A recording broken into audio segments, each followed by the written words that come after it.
Beleza. Vamos lá, vamos começar. Primeiro, boa noite a todo mundo que está aí, pessoal que está chegando.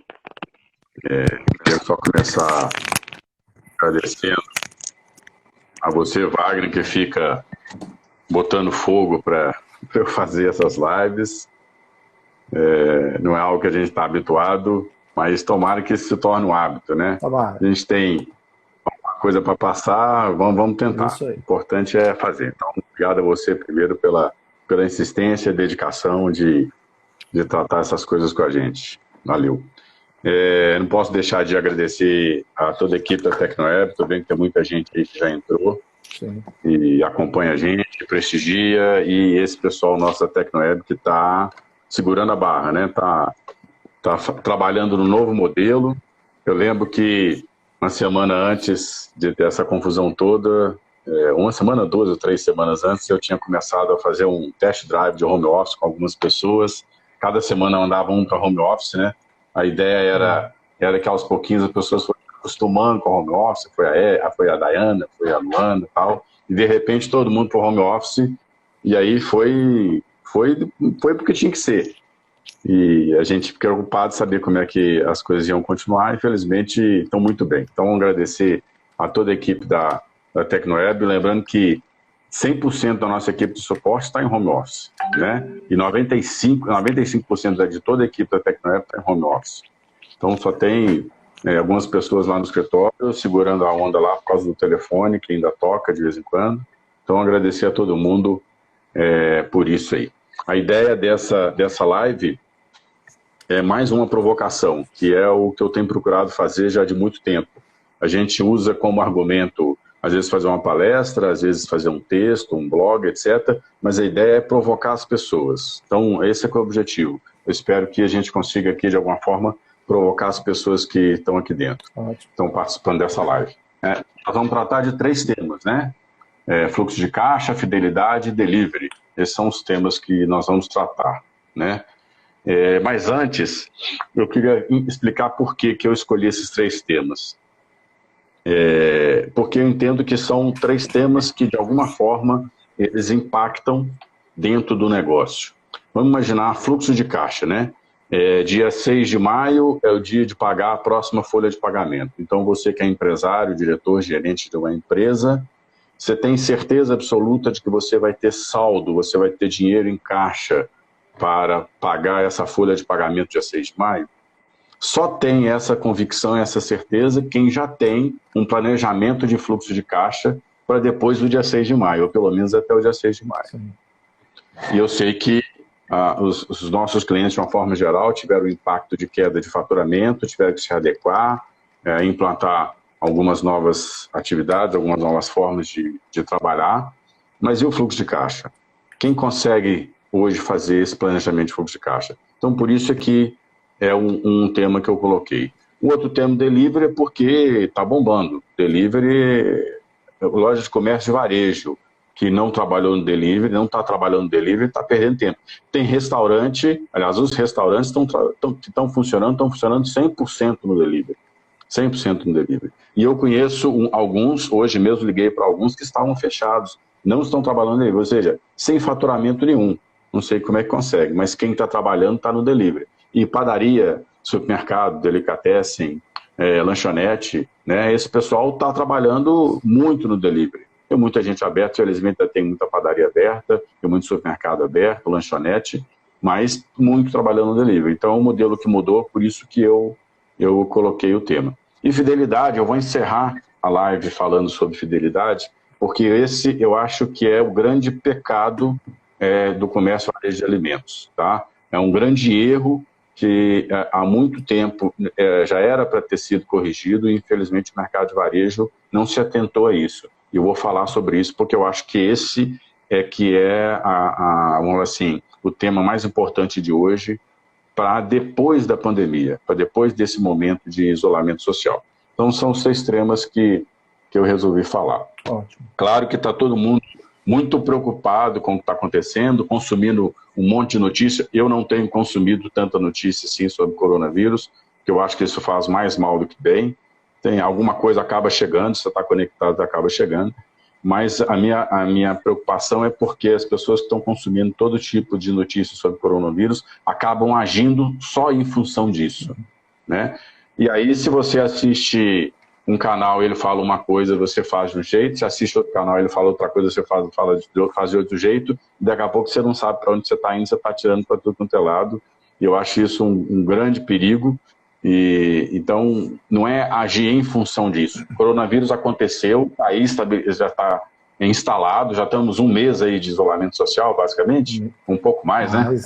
Já deu mais. Mais? Desde Já passou? Só da equipe, desde o dia 17, né? A gente já está do home office, 17. então já tinha começado antes. Já tem 35 dias já, só da nossa equipe home office, acho que já tinha uma semana antes, né? Então vai para mais 40 dias de isolamento social. Ou seja, já não é uma novidade, todo mundo já sabe o que tem que fazer em relação ao isolamento social. Pelo menos a gente imagina que é o que tem que fazer para continuar trabalhando em isolamento social, né? Tá, e agora? O que a gente faz agora? O que a gente vai fazer daqui a mais 45 dias, quando a gente espera que esse período de isolamento já tenha passado? 60 dias, a gente não sabe o período, né? Então, o que é que nós vamos fazer? Essa que é a grande pergunta, né? O que a gente vai fazer em relação a esse momento pós-isolamento social, né? Ótimo. Então, assim, as perguntas que poderiam ficar aí no ar para quem está nos acompanhando seria o que nós vamos fazer para passar por este momento, o que está acontecendo, né? Algumas empresas parece que fechou por um período, outras estão se readaptando, né? Igual nós estamos aqui. Nós estamos fazendo lives, coisas que sempre esteve disponível e nesse momento, ou seja, antigamente e agora está todo mundo fazendo porque o momento está obrigando, né?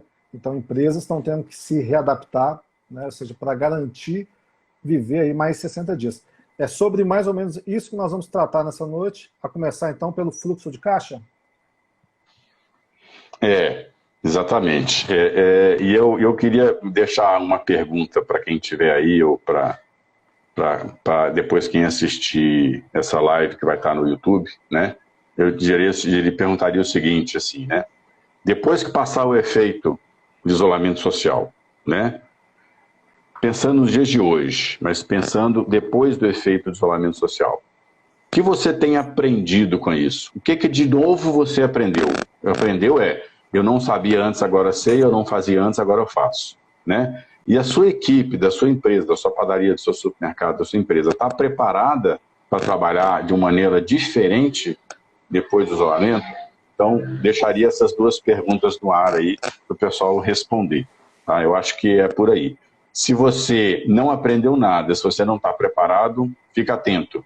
Talvez aqui hoje você consiga aprender alguma coisa, pelo menos essa é a ideia, mas eu entendo que todo mundo tem que aprender alguma coisa, já tem que ter aprendido alguma coisa. Aliás, eu tenho trabalhado em média 12 horas por dia, dessas 12 horas, pelo menos 2 horas eu tenho dedicado a aprender. Tenho visto tudo que me interessa, que faz parte do nosso meio. Eu acho que é por aí o caminho, né? Ótimo. A gente tem também um monte de ações que estão acontecendo de isolamento social, né? Tem muita gente que está parada, mas tem muita gente fazendo muita coisa boa, vale a pena a gente ressaltar isso. Tem gente que está ganhando dinheiro com isolamento social, né? Não está todo mundo perdendo, tem gente que está ganhando dinheiro, né? Netflix deve estar bombando, né? Netflix deve estar uma maravilha. Tem um aplicativo novo que eu conheci agora, que instalei no meu celular, chama Quibi. Não sei se vocês já viram, que é o IBI. É a Netflix para o celular. Muito bacana. Eu recebi essa dica, fui ver e é bacana. E se assina 90 dias, faz 90 dias de teste sem pagar nada, né? TV por assinatura, está bombando muito. Software de conferência, que ninguém nem imaginava que tinha. Tem um monte de software de conferência aí, tá certo? E tem muita gente fazendo muita coisa boa. Verdade. Então, assim, como o exemplo que o senhor mesmo disse, em vez de ficar consumindo aí coisas negativas, é um bom momento para aprender, né? Ou seja, consumir coisas que vão te ajudar a te colocar para cima, né? Esta live tem essa proposta, né? O Márcio, que é expert aí no assunto, que tem estudado, mas não só no estudado, tem essa expertise por experiência, né, na vivência. Então, a gente vai começar falando sobre o fluxo de caixa, que é um tema que eu acredito ser muito comum para a maioria dos participantes que estão conosco, nos acompanhando nessa live, né? Mas pode ter pessoas que tenham dificuldade de estar pensando sobre isso neste momento. E o que seria, então, o fluxo de caixa, né? Como começar o fluxo de caixa, como ajustar, ou seja, acho que é os temas que talvez podemos começar a abordar, né, Márcio? Beleza, vamos tentar explicar um pouquinho o que é fluxo de caixa, né? Até porque o termo tem duas interpretações. Sim. E eu vou voltar lá atrás, em 1986. Eu tinha 20 anos de idade. Eu trabalhava com meu pai numa mercearia, chamada Mercearia Campo Belo, no bairro Caiçara, em Belo Horizonte. E um dia meu pai me chamou e falou assim, vem cá que eu vou te ensinar a fazer cash flow. Foi esse o termo que ele usou. Ele falou cash flow porque ele vinha da indústria, ele trabalhou muito tempo na indústria de origem inglesa, então ele usou o termo inglês, mas é o fluxo de caixa. Aí ele abriu uma agenda, aquela agenda que a gente ganhava no final do ano das empresas, né, personalizada e tal, para você marcar os compromissos. E aí ele abriu uma agenda daquela e me deu a agenda e falou assim, vai anotando aí tudo que a gente tem de compromisso assumido para pagar nos próximos 30 dias. Eu fui pegando página por página da agenda, dia 1º, dia 2, dia 3, etc. E foi anotando tudo que a gente tinha para pagar. Agora faz um risco em cada folha e na parte de baixo você coloca qual que é a nossa previsão de venda da mercearia. Eu fui colocando a previsão de venda.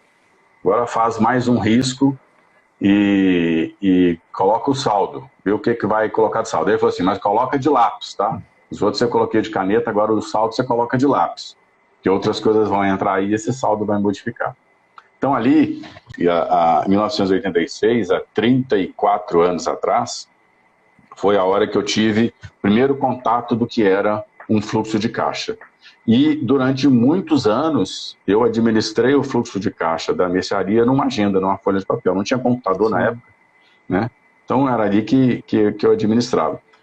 E eu estou falando isso para as pessoas entenderem que fluxo de caixa, né, é previsão de fluxo de caixa, e aí que está a diferença do termo. Quando a gente fala fluxo de caixa, muitos, às vezes, contadores, consultores contábeis, financeiros, tal, eles tratam fluxo de caixa como algo que já passou, aquilo que já aconteceu. Ou seja, como é que foi o fluxo do seu caixa nos últimos 30, 60, 90 dias. Que serve de referência para você projetar o fluxo de caixa seguinte. Então, eu prefiro tratar de fluxo de caixa como previsão de fluxo de caixa. Que o que já passou é só uma referência, tá certo? Mas ele não vai modificar o daqui para frente. Daqui para frente você parte de hoje e vai daqui para frente. Você parte do que você tem de dinheiro hoje, de saldo que você tem em caixa hoje e vai dali para frente. Então, eu prefiro falar de previsão de fluxo de caixa. E foi lá, em 1986, que eu comecei a entender e por que era importante previsão de fluxo de caixa. Então, só o esclarecimento de que da onde que vem essa informação de fluxo de caixa, como é que eu utilizo, como é que eu entendo, né? Na prática, como é que você constrói o seu fluxo de caixa? Então, a primeira coisa que você tem que fazer é separar tudo que você tem de compromisso assumido a pagar, do seu contas a pagar, dos próximos 90 dias. Se você está num sistema, como o sistema da Tecnoweb, vai lá e tira um relatório de contas a pagar. Se você não tem o sistema, se você tem o sistema, mas não utiliza, você vai, nem que seja para o planilha Excel, nem que seja para o papel, mas anota dia a dia o que você tem a pagar. Vamos lembrar que nós temos algumas coisas que são obrigatórias, que a gente chama de despesas fixas, tá certo? Despesa fixa é aquela que você tem que pagar, mesmo se o seu negócio estiver fechado. Então você tem que pagar o contador, você tem que pagar a sua mão de obra, tá certo? Essas são despesas fixas. Aconteça o que acontecer, ela vai vencer.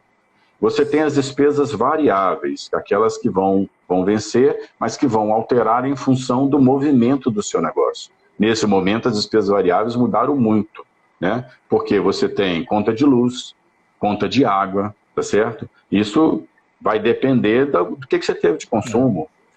ficou mais aberto, ficou menos aberto, consumiu mais água, menos água, tá certo? Então, essas duas despesas, tá? Então, começa por aí, essas despesas que a gente sabe, luz, água, telefone, aluguel, folha de pagamento, internet, manutenção, né? E todas as outras despesas fixas que você sabe que você paga todo dia, né? Se você não tem isso anotado em lugar nenhum, vai na sua gaveta, pega os documentos, estão chegando aí perto da última semana do mês, pega aqueles documentos que você vai mandar para o contador, dá uma folhada e começa a anotar, começa a lançar na planilha, começa a lançar no seu sistema. Então, começa por aí. Bom, o que mais que eu tenho que lançar? Eu tenho que lançar aquilo que vai compor o meu CMV, meu custo de mercadoria vendida, que são as compras das mercadorias que eu vou revender ou compras de matérias-primas que eu vou manipular e a partir da manipulação eu vou gerar outros produtos, tá certo? Eu tenho uma previsão, eu já tenho algumas coisas que eu comprei, eu já tenho duplicatas a pagar, eventualmente algum cheque, quem usa cheque ainda, né? Então eu já tenho essas duplicatas, eu vou lançar essas duplicatas. E vou fazer uma previsão das outras que eu ainda não comprei. Então eu estou fechando já 3 etapas: o CMV, a despesa fixa, despesa variável. Lá embaixo eu ainda posso fazer ainda investimento, se eu tiver algum investimento. Não está no momento de fazer muito investimento, mas se eu tiver assumido compromisso de algum investimento, então eu posso estar ali, de repente uma prestação de um veículo, uma reforma que já estava assumida, tá certo? E eu tenho por último retirada do sócio, que é o Prolabore. Então, aí eu fechei 5 itens, né? CMV, despesa fixa, despesa variável, investimento e retirada. O que está faltando aí? Está faltando crédito, que é a entrada de dinheiro, venda. Nesse momento ficou mais escasso ou ficou diferente, tá certo? As lojas vendiam muito no seu checkout. Padaria vendia muito no seu checkout. Supermercado vendia muito no seu checkout. E agora, padaria e supermercado não está vendendo só no checkout. Está vendendo também no online, está vendendo pelo delivery. Então, é uma outra fonte de renda que entrou, infelizmente substituindo uma fonte de renda que nós já tínhamos, que era a venda de checkout. Então, monta esse quadrozinho, imagina isso na cabeça e você vai ver. Você tem, primeiro, vendas, depois, CMV, terceiro, despesa fixa, quarta, despesa variável, investimento e retirada do sócio Prolabore. Então, esses 6 itens, tá certo? Você tem 1 de crédito e você tem 5 de débito, tá certo? Então, vamos fazer aqui um pequeno exemplo matemático, só para a gente visualizar isso melhor. Imagina uma loja, uma padaria de pequeno porte, médio porte, que venda R$150 mil por dia. Então, ela vende em média R$5 mil por dia. Né? Claro que tem dias que vende um pouco mais, tem dias que vende um pouco menos, essa variação tem, e isso vai para o fluxo de caixa. Então, vendeu R$150 mil por dia. Bom, o CMV, normalmente de padaria, estava na faixa aí dos 40%, algumas padarias estavam até um pouco menos, mas vamos imaginar que esse CMV subiu agora para 50%. Então, 150 mil de venda, 50%, 75 mil reais de CMV. 150 menos 75, sobrou 75. Desses 75, eu vou tirar despesa fixa, despesa variável e ainda vou tirar investimento e Prolabore. Então, vamos imaginar que eu tenho 20% de despesa fixa, um percentual bom para tratar despesa fixa. 20% em cima de 150 vai dar 30 mil. Então, eu já tirei 75 para CMV, já tirei 30 mil para despesa fixa. E eu vou ter despesa variável, vou ter mais 25% de despesa variável. Então, eu tirei mais 37.500. Então, até agora, eu entrei 105 a 37, R$142.500. Sobraram R$7.500. Bom, esse é um cenário que pode estar acontecendo agora na sua loja. Se os valores não são esse, altera os valores, tá? Mas é em cima disso que todo comércio, todo negócio de varejo tem que trabalhar. Se o seu caixa deu negativo, aqui eu fiz uma conta para dar positivo, mas se o caixa deu negativo, se faltou dinheiro ou se vai faltar dinheiro, tá certo? Ou você tem que aumentar o faturamento, tá certo? Ou você tem que comprar melhor para aumentar o seu CMV, ou você tem que vender mais caro para aumentar o seu CMV, ou você tem que reduzir a despesa variável, ou você tem que negociar a despesa fixa. Ela é fixa, mas ela pode ser negociada também. Ou seja, é isso que você tem que fazer. Não há como fazer outra mágica. Ou você vai vender mais com algum outro recurso, de algum outro meio, de alguma outra forma, ou você vai comprar diferente. Tá? E isso está acontecendo agora na prática, absolutamente na prática. Tá? Canais de venda, por exemplo, delivery, né? Talvez o mais popular deles aí, o iFood, ele está te obrigando a vender o seu produto mais caro do que você vendia. Olha como é que ele ensinou as pessoas que, para vender no delivery, você pode vender mais caro. Tá certo? Então, essas alterações você pode fazer, mas não vai fugir disso. São esses 5 pontos que você vai poder alternar. Tá certo? E o mais importante, que é o que está acontecendo nesse momento, se faltou faturamento, como é que você faz? O que você vai fazer? Tá? Você só pode mexer no faturamento se me vende a despesa. Então, caixa de negativo, faltou faturamento, o que você vai fazer? Você tem que arregaçar as mangas e começar a trabalhar. Você vai ter que negociar a dívida que você tenha, principalmente as dívidas mais altas, principalmente dívida bancária, é por ali que você vai começar a negociar, tá certo? Das maiores despesas que você tem, por exemplo, aluguel, normalmente uma despesa alta, né? É um custo fixo alto, você vai ter que renegociar esse aluguel. Vamos lembrar que você pode utilizar dos recursos que o governo já deu, né? O governo postergou FGTS, postergou uma boa parte do Simples, tá certo? Então também é uma forma de você aliviar. Imagina o seu fluxo de caixa. Você tem dia a dia os créditos e as saídas, seja CMV ou seja de despesa. Então entrou, saiu. Qual que é o saldo? Está negativo? Opa, nesse negativo aqui, eu tenho um fundo de garantia para pagar, eu tenho um simples para pagar, o governo me deu essa possibilidade de renegociar esse fundo de garantia, talvez seja uma solução. Vou jogar esse fundo de garantia lá para o segundo semestre. Mas eu vou jogar esse fundo de garantia na minha previsão de fluxo de caixa do segundo semestre. Não tira ele daqui e esquece dele, não. Joga ele lá na frente, faz a sua previsão de fluxo de caixa do segundo semestre, que é para você já ter previsão lá na frente. Muitas das lojas que não têm essa previsão de fluxo de caixa, hoje estão sofrendo porque elas estão descobrindo que não tem grana para pagar as despesas do dia na hora que está pagar as despesas.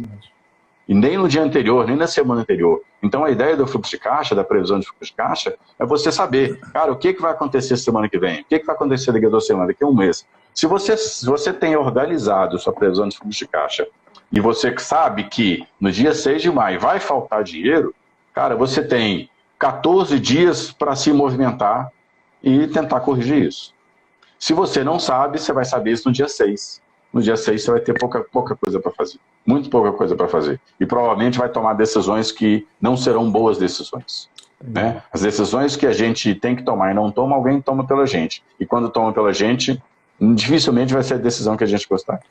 Então eu estou falando que a gente tem que utilizar as ferramentas do governo para postergar, fundo de garantia simples, tá certo? Financiar a folha de pagamento, colocar funcionários, suspender o contrato de trabalho, tá certo? E financiar a folha de pagamento também é um recurso, tá certo?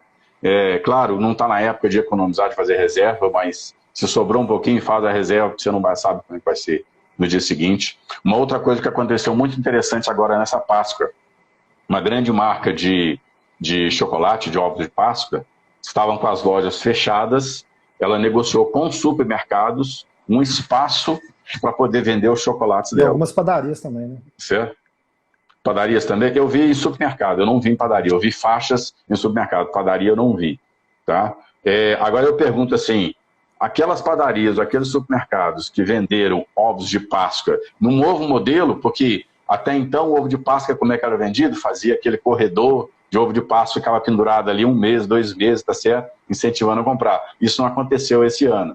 Então elas venderam de uma forma diferente e foi meio em cima da hora, né? Aí eu pergunto, para o ano que vem, como é que vai ser? Mudou o modelo? Será que os grandes fabricantes de ovos de Páscoa agora vão vender diferente para o ano que vem? Outra coisa, as lojas que estavam vendendo ovo de Páscoa, dessas grandes indústrias, alugaram o espaço? Ganharam dinheiro com esse espaço alugado? Ou elas simplesmente só colocaram o ovo lá para vender? Né? Será que você pode alugar o seu espaço para outras coisas? Será que você é padaria e você pode vender o seu produto em outros espaços que você vai alugar? Sim. Em outras lojas que você vai alugar? Será que você pode inverter? Será que você pode pegar uma loja de conveniência, né, de outra natureza, por exemplo, um sacolão, por exemplo, uma loja de chocolate na hora que vai abrir, e resolver colocar os seus produtos lá, será que você pode fazer uma parceria com o cara da farmácia e colocar os seus produtos embalados na farmácia para você vender? Será que isso pode ser alternativa para você conseguir aumentar o seu faturamento de alguma forma? Eu acho que tudo é válido. Tudo é válido. A gente tem que botar a cabeça para pensar, tá certo? E procurar as melhores alternativas. Eu vi que chegaram algumas perguntas aí, mas eu não li. Chegou a levar. Consulte Ideal, né? A consultoria Ideal, do Emerson, né? Ela chegou a perguntar se as ferramentas de BI, né, elas ajudariam aí no controle do fluxo de caixa. Bom, esse é um ponto que eu tenho que falar aqui também.